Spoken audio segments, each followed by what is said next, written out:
Okay. Hi people. Let's start. Anar, can you please start recording? Yes? Oh, hello.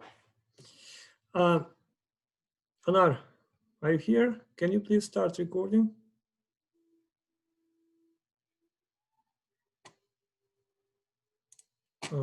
Let me. I need to tell Anar to start recording.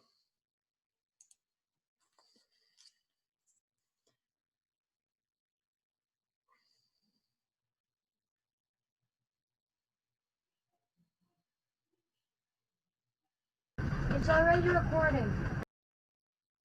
Just a moment. Because it's usually it's good when the recording is started by somebody else. Now Anar is helping me. So first of all, I need to apologize. There is a typo there was a typo in the solution. 1 0 was missing in the October solution. So the official solution was a little bit different what we would expect to get. In the concentration of phosphoric acid was shown incorrectly. So I checked your solutions and I will adjust the official solution. So everything will be fine. Because the problem was the concentration of this phosphoric acid was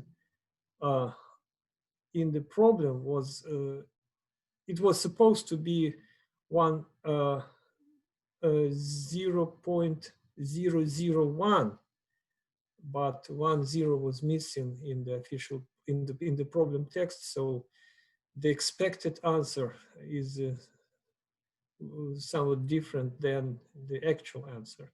But I will adjust the official solution and repost it. So everything will be fine with your score. Do you have questions regarding the October problems? No? So no explanation is needed, right? Mark, do you have questions regarding the I already explained there was a typo in this October problem. I already forgot. What was the first problem, and can you explain it again? The second problem. Oh, you're right. The second problem, the concentration of phosphoric acid was supposed to be 0.001. But I checked the problem text and it is 0.01, 10 times greater. And the answers, the solutions that you submitted were different from the official solution, but that was not your fault. That was not your fault. So I'll adjust the official solution to bring it in accordance with this incorrect problem. So this will not affect your score. If you have if the solutions, the official solution, I mean the theoretical part is clear and you have no questions, then we may skip it and talk about November problems. But I still recommend you to because I don't like to give kind of final formulas which you just use, and I prefer to show how these formulas are derived. Usually it is not explained in textbooks, and you are kind of expected to memorize all these formulas. And this is not good in my opinion, because I myself don't remember all of that. And it is much easier to derive needed formula from basic principles than to memorize each of them or to Google, because sometimes Google may give many contradicting results and you can never know which is correct. And the trick is that usually just there are just few approaches that may lead you to many formulas. And if you don't know the general approach, then you easily can derive needed formulas. And importantly, you can discriminate correct formulas from wrong formulas, because there is a lot of kind of partially correct or totally incorrect information on internet, and you can easily be misled. Okay, so then let's move to the November topic. November topic is electrochemistry, and it is partially related to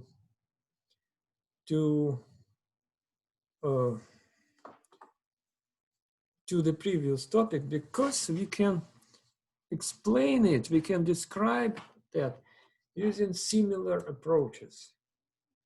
And before we start, let me do some experiment, which I love to do. I take a copper wire,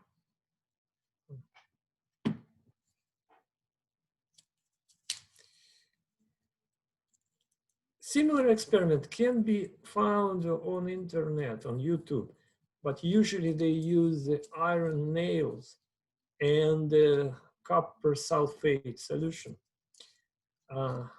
And you can easily do it by yourself, because copper sulfate is easy to obtain and iron nails are also easy to find.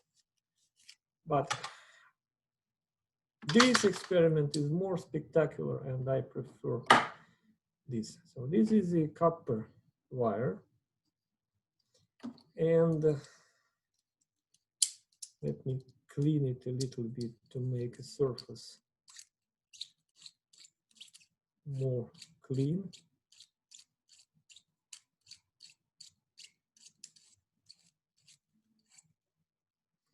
Okay, and this is a substance called the silver nitrate. And I'm going to make a prepare the solution of silver nitrate. So it looks like a salt, and it is a salt, but it's a different salt, not a table salt. Table salt is sodium chloride, and this is silver nitrate. So I add some water.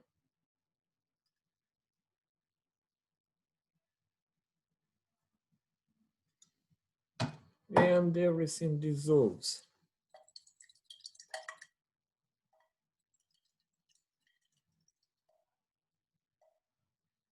We have a nice transparent solution.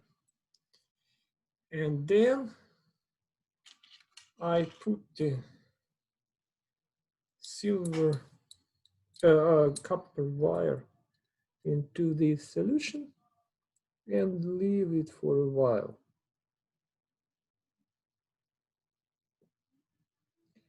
So it takes some time, but maybe you already see it.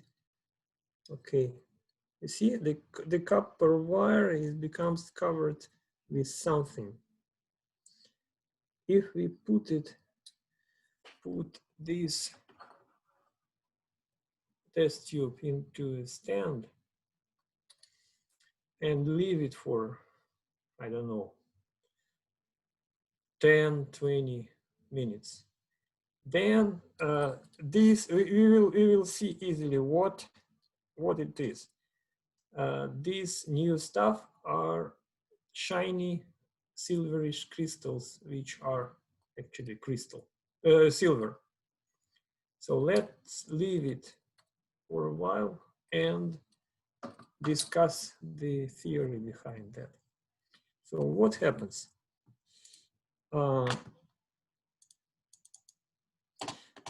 obviously silver nitrate, which has this formula, interacts with the copper, and silver metal forms, and it precipitates on the, let me check. Oh,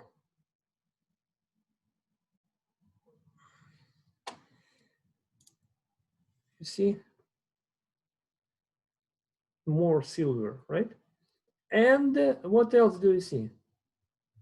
Do you see any other changes? It's a blue solution now? Yeah, blue. What does blue mean? Blue color. There's copper in the water? Yeah, because copper ions are divalent copper are blue. So what we have copper nitrate,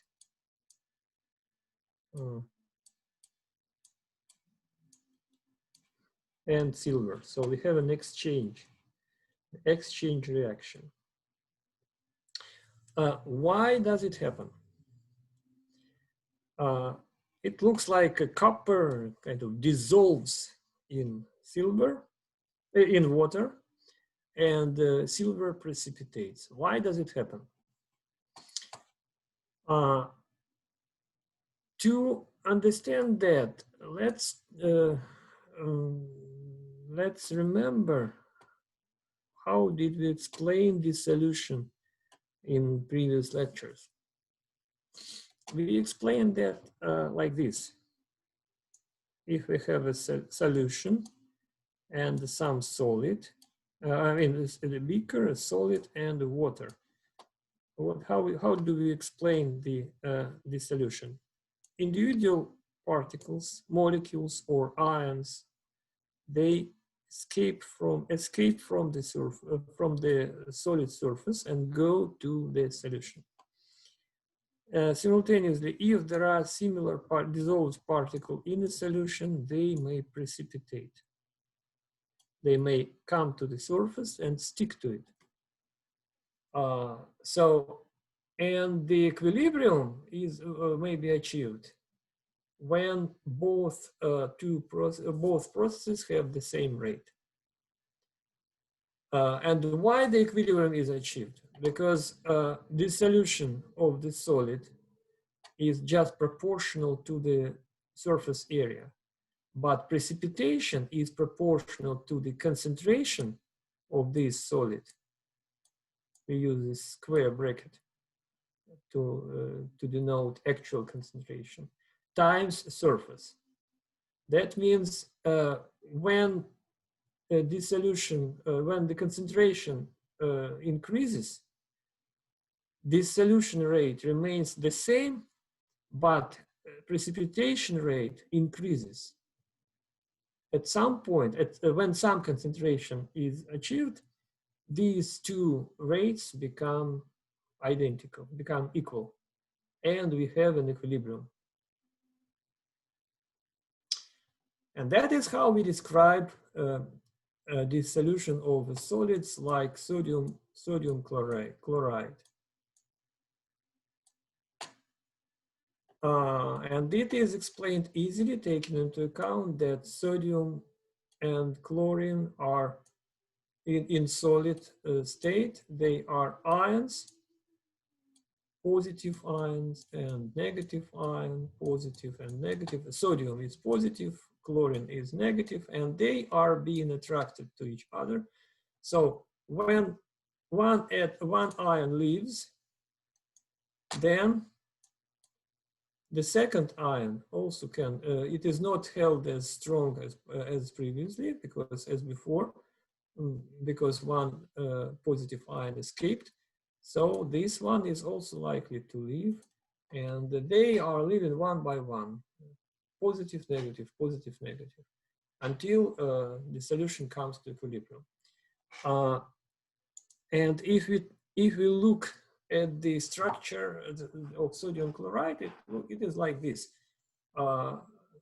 Red balls are, for example, chlorines, white, yellow balls are sodiums.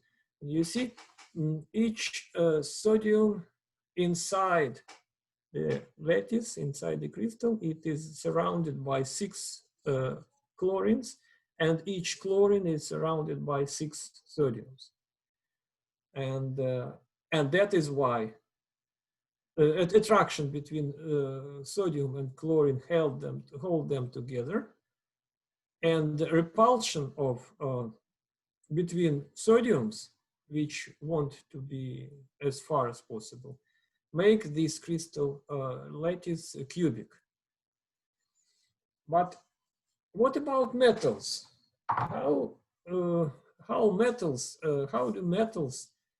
metal atoms are held together? There are no chlorine, no other atoms.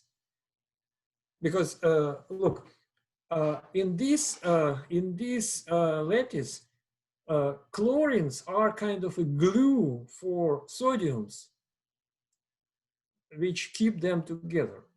And sodiums are kind of glue for chlorines. But in metal, in a pure metal, there is no such a glue. Why metals are being held together? That's a big question. To understand that, let's remember why these ions form. These ions form because metals in general, that's a general property of any metal, are atoms. I'm showing this is the core of the atom, not the nucleus, the core of the metal, which means the nucleus and inner electrons in the atom interior. So this atom, which has some few outer electrons. These electrons are on the outer orbit, which is big, loose, and these electrons are not being held tightly by metals. And that is a general property of metals, and atoms that are kind of built in that way are metals. That means if such an atom meets some another atom, such as chlorine, and chlorine is so if this is sodium, and this is a chlorine, and chlorine is, in contrast, is the atom where just few electrons, in the case of chlorine, just one electron is missing. One extra electron is required to fill its outer orbit to make it perfectly stable. So there is a kind of a gap in this orbit which would like to accept extra electron. And what happens? This extra electron from sodium jumps to here. So chlorine fills its outer orbit and becomes negatively charged because the electron is negatively charged. Chlorine is happy. Sodium gets rid of its outer electron, which it actually didn't care too much about this electron. It didn't hold it too firmly. And now its inner core becomes stable. So sodium is also happy. So we have two happy atoms. But one of them is positively charged, another is negatively charged. And because of this charge, they start to attract each other. And that is why we get this. And they assemble in such a crystal lattice. They form such a crystal. That's how it works. But what if we have just sodium alone, no chlorine? Nothing can take, there is no other atoms, sodium can give this electron away, can give this electron to. What do sodium atoms do in that situation? If they cannot give it away to some specific atom, they just give it away. You wanted to say something? No? I think it'll just stay with the sodium atom. What? Say it again? I think it will just stay with the sodium atom. You have to I didn't understand what I think that it won't give give it to other sodium atoms. Yeah. Actually, yes, it just donated to the crystal as whole. That's correct. So there are many sodium atoms with the outer electrons, which are not being held by any sodium atom in particular. What happens?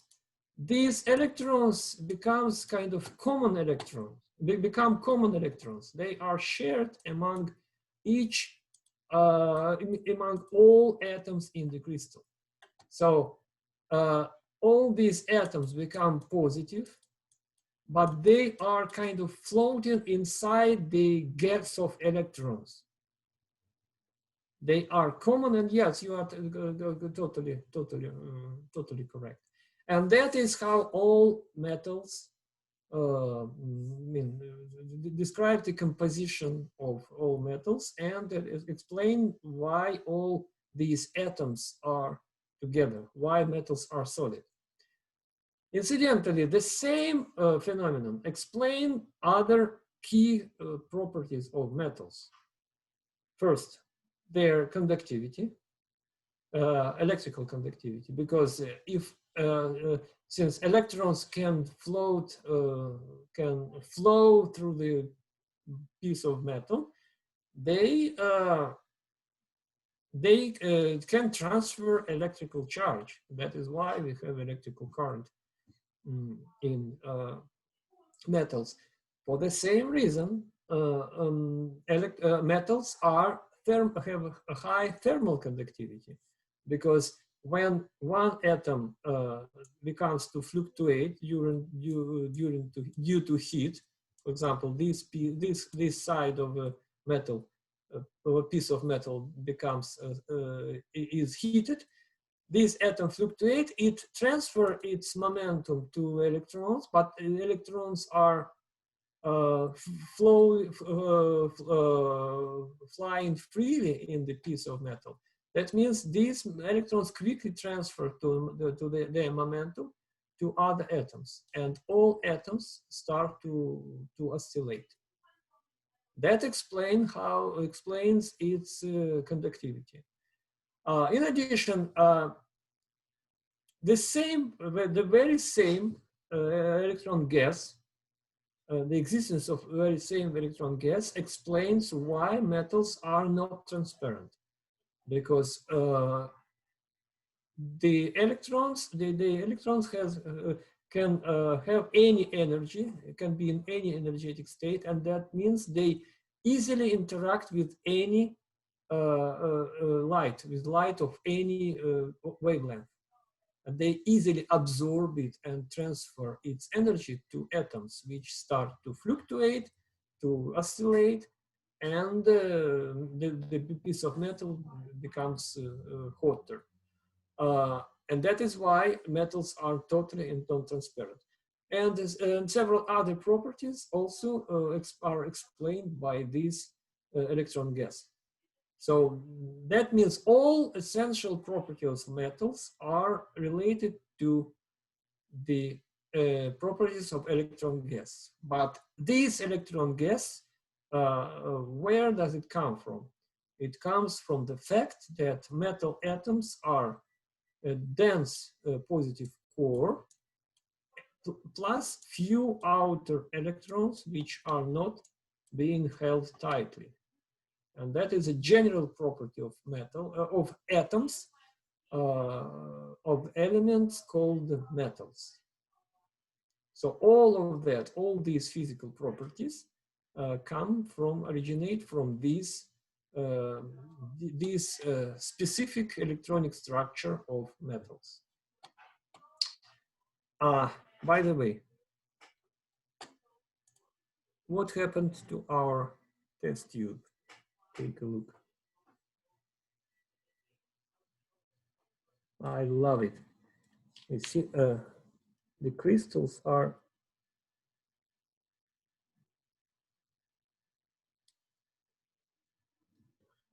like a fur, shiny, bright crystals. This is silver. You can do. That's super cool. Yeah, I very like it. I like it very, very much. Especially, let me try to different illumination.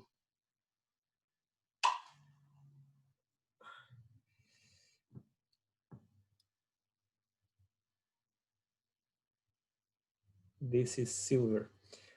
And you can do the same experiment, just buy copper sulfate. It's easy to buy. It's pretty safe. Don't drink it, and the rest is quite okay. And just go to Home Depot and buy nails, iron nails, and you get. You can do the same experiment, but you will get dark red, almost black copper, porous copper, and yeah, I loved this experiment when I was a school student. Okay, what all of that, what relation all of that has to this our experiment, to the exchange reaction between copper, silver and copper, and why this reaction goes and the opposite reaction does not go that easily. The reason is as follows.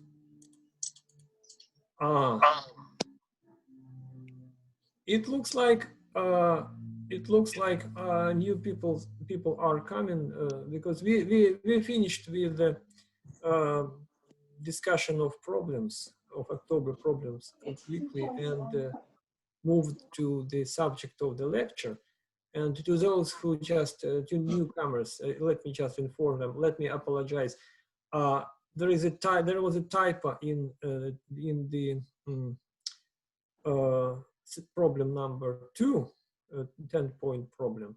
And that is why the official solution is different from some of solutions of some of you. But I will bring the official solution into accordance with this incorrect problem text. So that will not affect your score. Do you understand it? Just keep that in mind. Don't worry about that. And let's summarize briefly what we have just discussed. Can anybody explain that in few words? The idea of the electron gas to those who just came.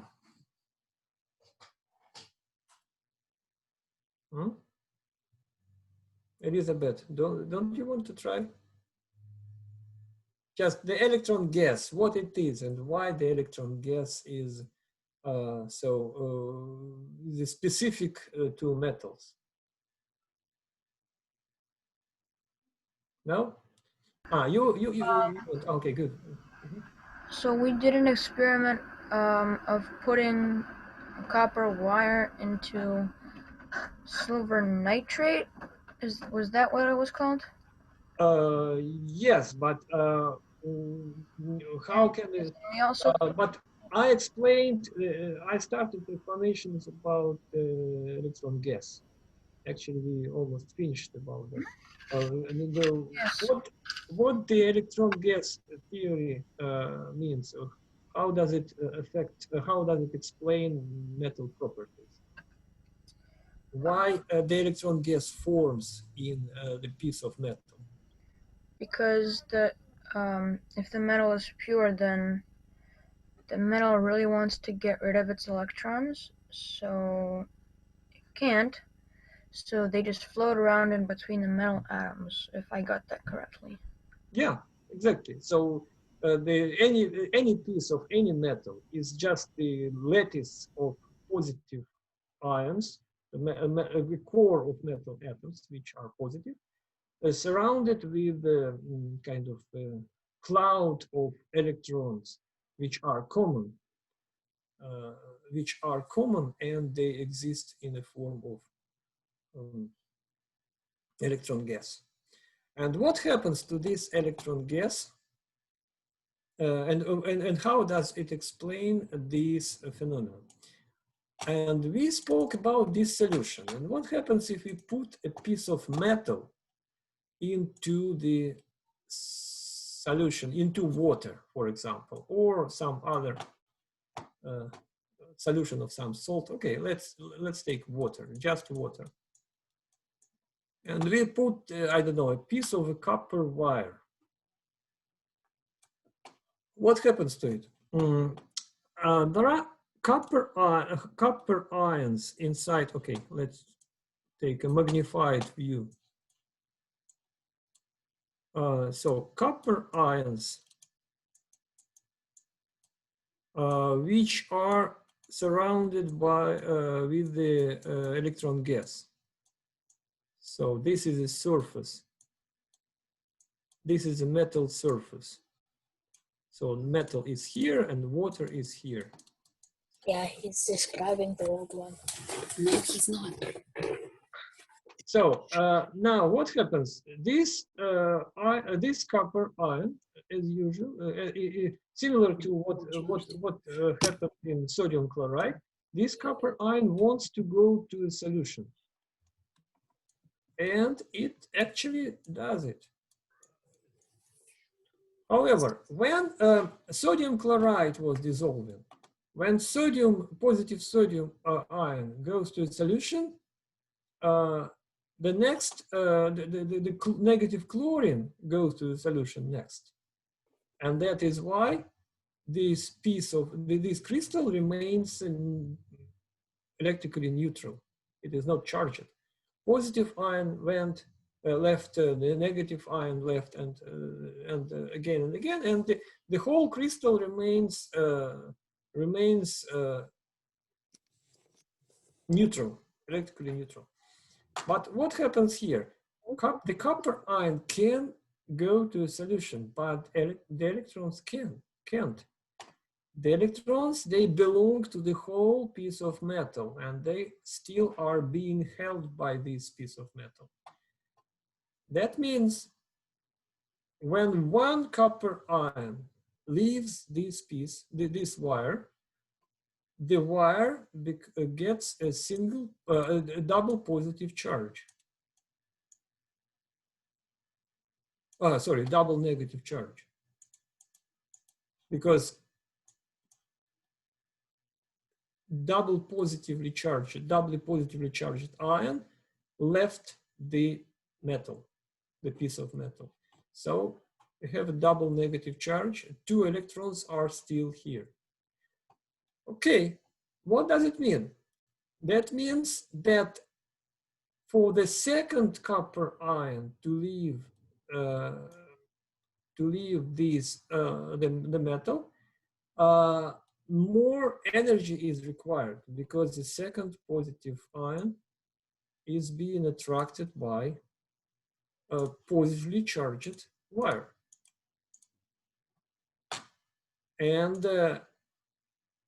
but yeah, I think you got the idea. The more copper ion leave the solution, the wire, the less, the more difficult is for the next ion to leave the piece of metal. That means at some point we will get an equilibrium, and this equilibrium can be described like this. the positive, negatively charged metal rod, metal wire becomes surrounded with the positively charged ions, which do not travel to the solution because they are being attracted by the electrostatic force. So they form kind of a ionic coat, which is a very, very thin layer of ions dissolved in water, but which cannot go far from the metal. So the piece of metal is negatively charged. The solution around it is positively charged. And that happens to any metal if it comes to contact with water. The second, next question. How much of, what is the electrical potential with, actually, from the physicist point of view, this is kind of a capacitor. Capacitor, the electronic device, which is, which consists of two conductors with opposite charges, positive, negative, and positive. So this is equivalent of that, and this is equivalent of that. And there is some voltage between them. The question is how big this voltage is when the equilibrium is achieved. Which factors determine this voltage? Does anybody have any idea? Because I think it depends on how many copper ions left. How many coppers? Yes, exactly. That depends on how many copper ions left. But which factors define how many copper ions is left? Because at equilibrium, a certain amount of copper ion is left. But how can, for metals in general, there is iron, silver, aluminum, zinc, iron. For each of them, voltage may be different, the equilibrium voltage. Which factors define this voltage? The value of this voltage? The type of metal, because everything else is the same, right? Water is the same. The area, surface area doesn't matter because the bigger surface, the faster ions go out, but the stronger ions are being attracted. So the surface area does not matter. So the only variable is the type of metal, metal type, right? What concrete metal is here. And why it is important? How can it affect it? Obviously, the type of metal affects the voltage because different metal ions interact with electrons differently. Some of them, yes, the outer electron orbits are loose, but in some metals, they are very loose. In some metals, they are less loose. Some metals prefer to hold electrons more tightly. Some metals hold them less tightly, less firmly. That means if some metal is holding its electrons very firmly, very just slightly, that means will it be easier for it to go to a solution or harder? easier because it easily gives away its electron. So it is not it is not bound to the electron gas in this piece of metal. So it does not care about its electrons at all. So it does not interact with them. So this metal goes easily to the solution. So this process is fast, and the opposite process, it just depends, it's just electrostatic interaction, which is not affected by the type of metal. But if some metal prefers to hold the electrons more tightly, like, I don't know, platinum, for example, this metal will not go easily to a solution. So for platinum, the number of ions in the ionic code is expected to be low, and the voltage is expected to be low. Does it make sense? Does everybody understand this point? So if the metal holds the electrons less tightly, then they will be more likely to leave? Yeah, more likely to leave. Okay. That means, yeah, because when it is leaving, okay, let's take a magnified picture. At the moment of leaving, so the ion is here, and it's still interacting with its electrons, right? With other electrons, with the electron gas. If this interaction is weak, this metal is likely to leave. If this interaction is strong, this metal is less likely to leave.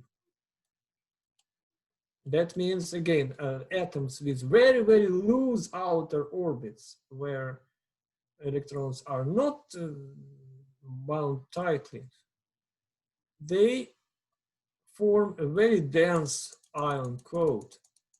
And this ion code, dense ion code, means a high potential. So high voltage between the code and the piece of metal. Okay, and we know that silver is more reluctantly gives away its electrons. And what happens if copper, the piece of copper is put into a solution of silver nitrate, which is actually a solution of silver ions. So silver ions are already there. So copper goes to a solution to form a metal coat. That's the first process. The opposite process is when copper ion comes back.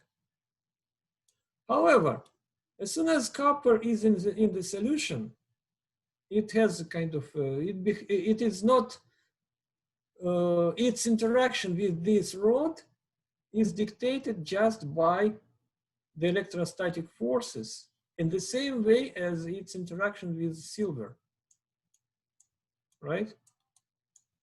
The interaction of the metal rod with silver. That means copper is likely to come back, but silver is also likely to come back. But if it comes back, it becomes neutral, because it kind of, its positive charge becomes compensated by the extra electron. Actually, two silver comes back because it's a single charge. One copper leaves, two silvers come. So they both become neutral. But neutral, what does neutral mean? We have a kind of small piece of silver metal which forms on the surface of a copper rod. Now, as soon as this metal is formed, which part of the surface is more likely to donate ions to the solution? This part, the copper part, or silver part? Obviously, these copper ions are more likely to go because copper less firm, holds its electron less firmly, it interacts with the metal less strongly. It is more likely to leave, and silver is more likely to stay. So it is easy to predict the outcome of how this process will develop. More and more silver ions will be coming, and more copper ions will be dissolving, will be leaving. And this process will end when all copper is dissolved or all silver precipitates, whichever comes first. And by the way, while we are talking, what happens to you see how much of silver are here?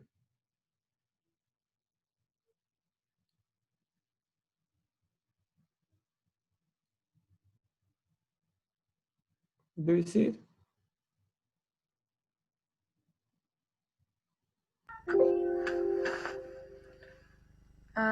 Why is there more silver than copper? More, it's just loose. It's very loose. These crystals are very loose. When I shake it, if I shake it, you will see that all of that will fall to the bottom. They form very kind of dendritic crystals, like trees, very, very loose trees. But I love these crystals. They are very, very brilliant, and that is why I don't want to destroy it. But the amount of silver is exactly proportional to the amount of copper. But copper molecular atomic weight of copper is 64. Atomic weight of silver is 108. But 2 silver atoms precipitate per 1 copper atom dissolved. That means when 64 copper atoms, 64 grams of copper dissolve, 216 grams of silver precipitates. And that's how it works.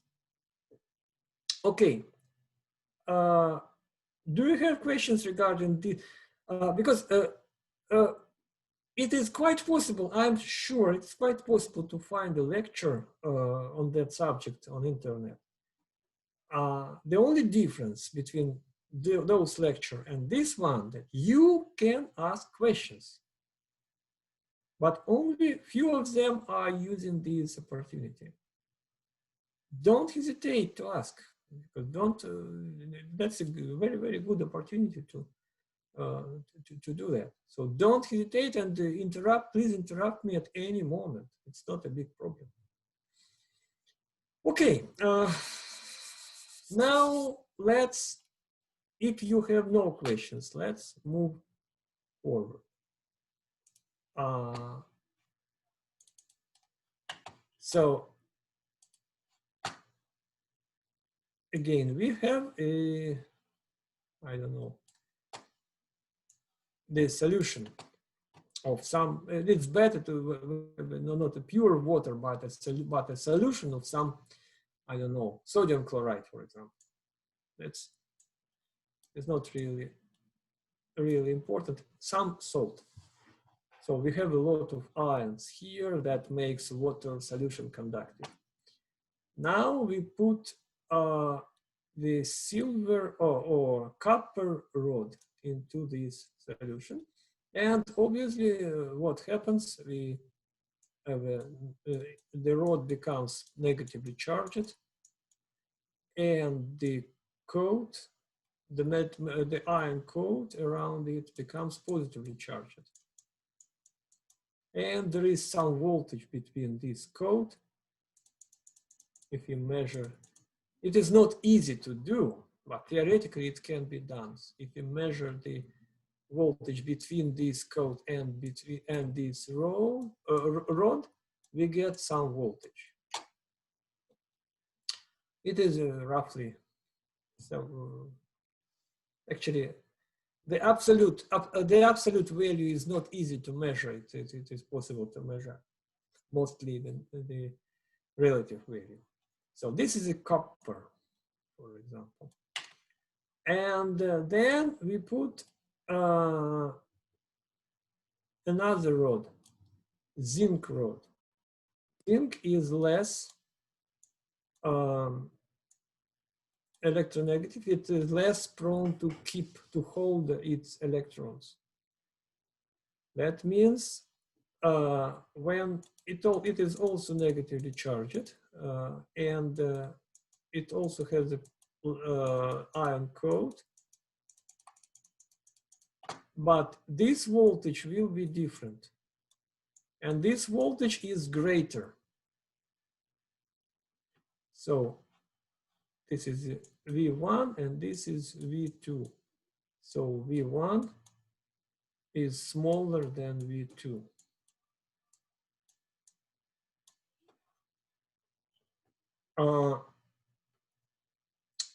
But they are immersed in the same solution. What does it mean? So if we look at this fragment of the surface and write the electrical equivalent of that, draw the electrical equivalent of that. So this is negative, this is positive. Does that mean that zinc holds onto its electrons less tightly? Yeah, exactly. Exactly. That is exactly what I wanted to say. And thank you for asking. So, and here for this piece, we can draw the same. So this is this corresponds, that's a schematical representation. This is schematical representation as is drawn by electricians or specialists, by physicists. So this is positive, this is negative, so that corresponds to the rod. This corresponds to the metal or ion coat. So this is an electrical scheme, but something is missing here. These two coats are electrically connected because they are separated by a conductor, the sodium chloride solution. So it is on this scheme, it is correct to say this, to draw this, to connect them. So that means this potential equals to that, but this voltage is smaller than this. Now, if we take a wire and attach it to some, I don't know, multimeter to measure voltage, what do we see? Or if we just connect them, to see, the electron will start to flow. In which direction will they start to flow?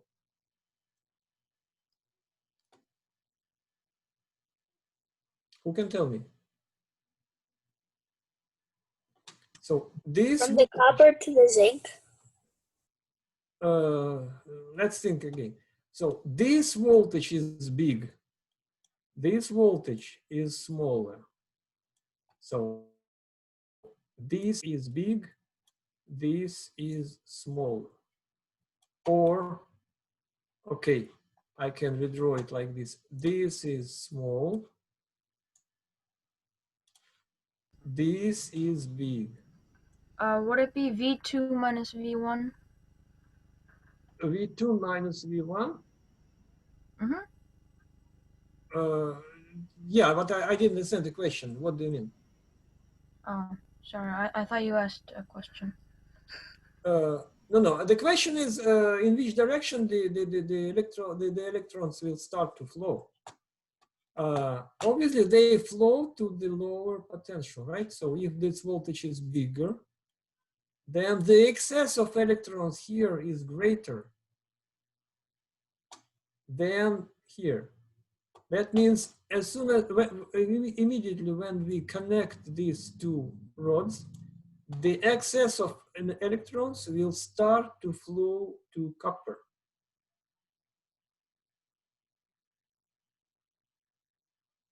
So, okay, let me redraw it to make it more clear. So this is a copper rod, and this is a zinc rod. Copper ions are dissolving, but just few of them dissolve. Zinc ions are also dissolving, but their density in the ion coat is higher. More zinc ion go to a solution, more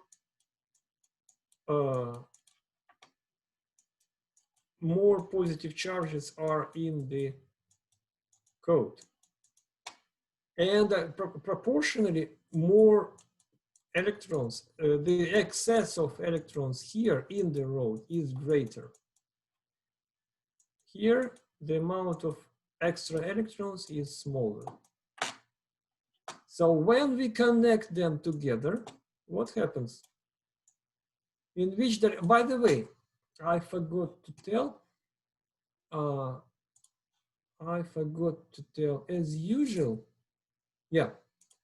as usual, everybody can draw on this whiteboard. So just in which direction, if we connect them, in which direction the electron will start to come? Can anybody draw the arrow? Yeah, I can. Just draw the arrow. Yeah, exactly. But that is only a part of the story. If the number of electrons here, when electrons are moving, that means the number of electrons here becomes smaller, correct? How does it affect this equilibrium? Will it be easier for next zinc ion to go to a solution as a result? Yes? That means if we connect them, if the current starts to flow, the zinc rod will start to dissolve more to kind of compensate for the lack of a negative charge. And when this process will stop? Either when we break the connection or when all zinc dissolves. Okay. And that is how batteries work.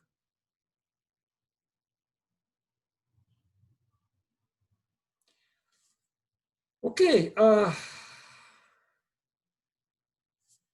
I think I can tell kind of more, but I'm afraid that would be kind of a hint to November problems.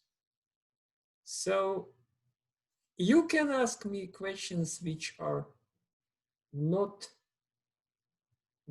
fully, there is one more thing which may be interesting.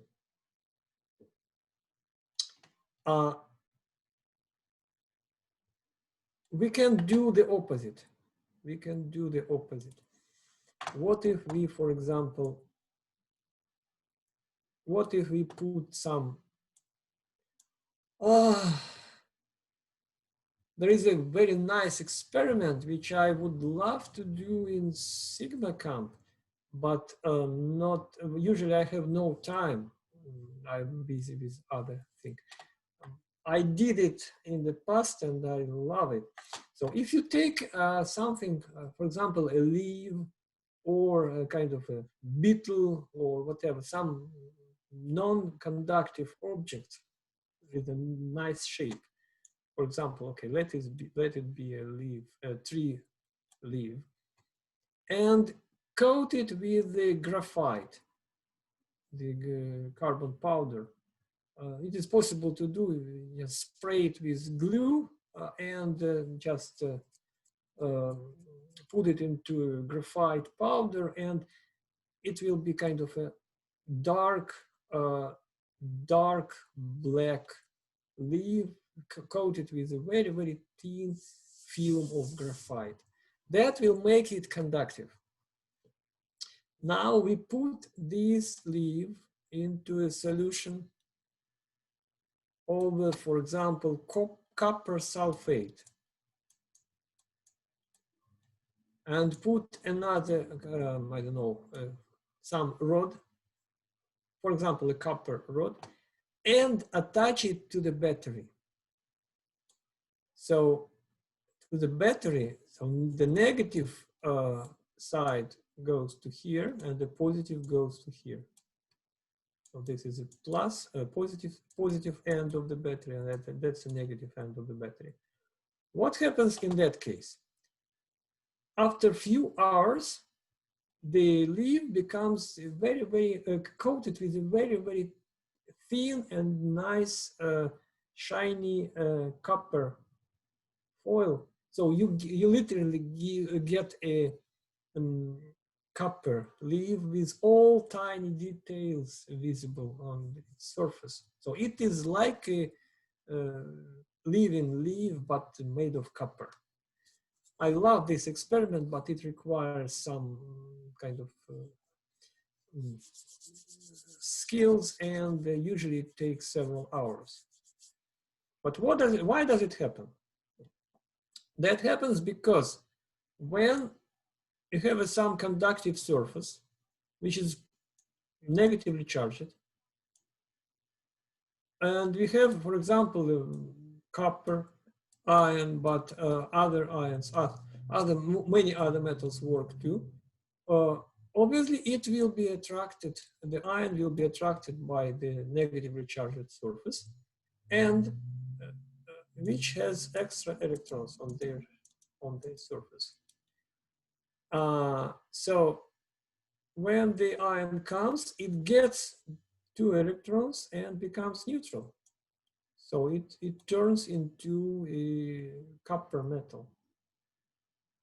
And then this process will continue if there are other ions. And that will lead to coating of this object with a thin film of copper. The same work for zinc, for, I don't know, nickel, chromium, silver, whatever, for many, for majority of atoms, of metals, and it's called galvanoplastics, galvanization. So what it is? Technically, it is kind of reverse. Yeah. Won't the graphite just dissolve into the water? No, it is not dissolving. Just take a pencil and experiment with it. You can easily make. Actually, you can easily make this experiment at home. Just you need just to be very kind of patient, very accurate. You take a pencil, make a very, very tiny thin powder of graphite, and use the glue like I forgot this name, rubber glue. I mean, not super glue, not gorilla glue, but rubber glue. There are some sprays in, as far as I recall, its name is 88 or kind of that. I don't remember. The spray can be bought in Home Depot. Just spray it, some object with a very, very thin layer of the glue and put a powder of graphite on it. And the second rod, the second electrode may be copper, for example, a copper wire. And yeah, graphite is not soluble in water. So this process is kind of an inverse process. The process inverse to what we see here. I have a question. What? I have a question. Yeah, sure. Can we use sodium chloride instead of copper sulfate?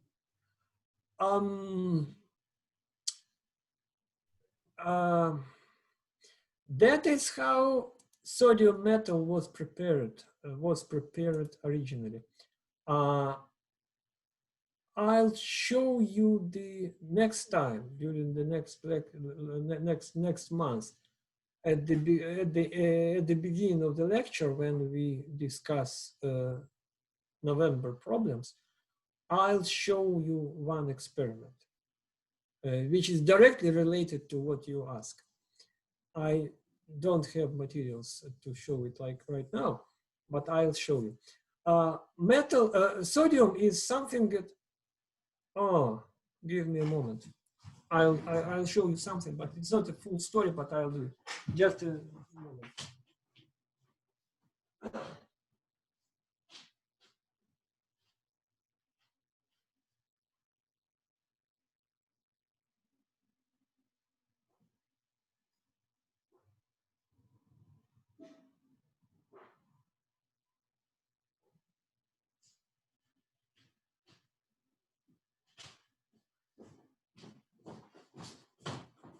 Oh, great. Accidentally I have it. So I have a sodium metal because if you take sodium chloride, what do we expect to see? Similar to copper, we expect to see formation of sodium metal, right? But there is one problem. This is a sodium metal, and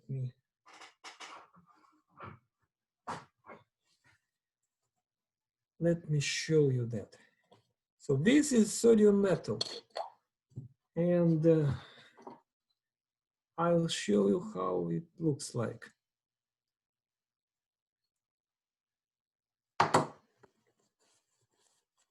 It is a metal, and you can see that it is a metal because it's shiny. You see, its surface is shiny and lustrous.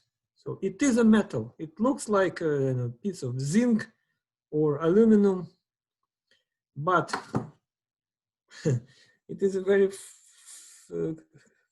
curious metal. If I squeeze it, you see, it's very soft. You see? And I can cut it with just a simple knife.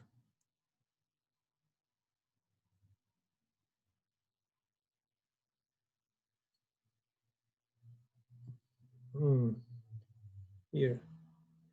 And now, what happens if I take water? It is water. If you don't believe it is water, look at this. Yeah, it is water.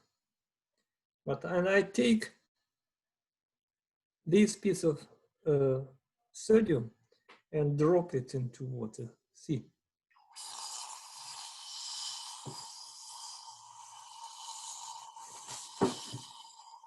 Do you see it? It is floating on the water surface. It even, you see?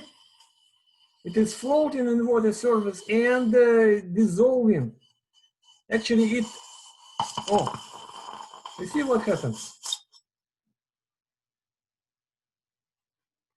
No metals at all, metal at all. It completely dissolved, completely reacted.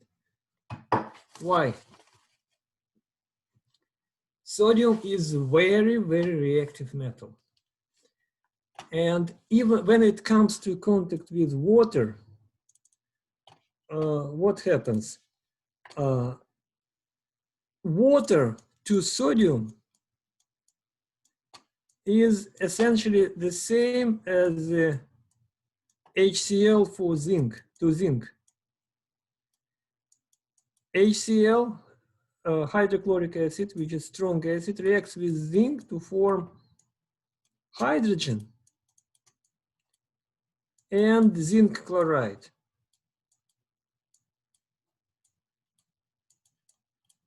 So because HCl donates this hydrogen, zinc does not react with water in that way because water does not donate its hydrogen as easily. as HCl.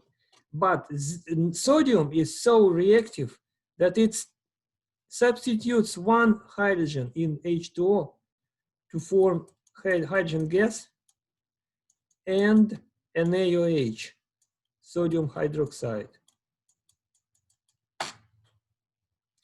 And this process is very exothermic, and that is why sodium, you probably saw it, sodium, it melts and forms the kind of ball, molten droplet, which was floating on the water surface. And at the very end, you saw the combustion. It was the hydrogen was burning because the temperature was so high that hydrogen that formed, it started to burn. Why am I showing that to you? Because when you put take a sodium chloride solution and put one wire, negative wire here and a positive wire here, yes, a sodium ion will move to the negative wire, and sodium, it would love to take one electron and convert into sodium metal. However, this sodium metal would immediately interact with water to form hydrogen and NaOH. So the overall process will be not formation of sodium, but formation of hydrogen and NaOH.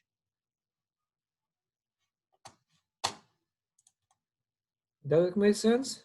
Did I answer the question? Yes, you did. Good.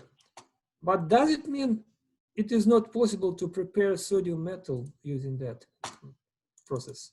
Actually, no. The solution is simple. You just exclude water. The first time sodium was prepared by Sir Humphrey Davy, a teacher of Faraday, using a very simple setup. He took a platinum plate, which was negatively attached to a battery, to the positive end of the battery. He put sodium hydroxide, NaOH. It is easy to melt it. Its low melting point is relatively small, lower than in sodium chloride. And then he attached the negative wire to the top of this molten NaOH. And no water was here, just liquid NaOH. And in this liquid NaOH, the same process occurs, but there is no water, so sodium had an opportunity to form. And he absorbed droplets of liquid metal, which he called sodium, because the name of NaOH, the technical name of NaOH is caustic soda. That is why sodium is called sodium. And in German, it's called natron lime. That is why in other languages, sodium is called natrium. And that is why its symbol is this, not this, or this. That is why sodium is called sodium, but its chemical name is Na. And finally, that is how sodium is obtained now in industrial scale. They took a big reactor where they melt sodium chloride at several hundred degrees centigrade. Sodium chloride melts, and they put two wires into this molten sodium chloride, put a porous membrane between them, and at one side they get chlorine gas. And that is how chlorine gas is produced in industrial scale. On the other side, they get liquid sodium. which is also used in industry. So this is a very, very good question, and this led us to, actually I was not going to tell about that, but that is kind of informative. So do you have any other questions?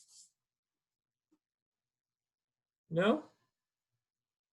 Then good luck with your November problems. Thank you. Thank you. Bye. Bye. Have a good day. Thank you.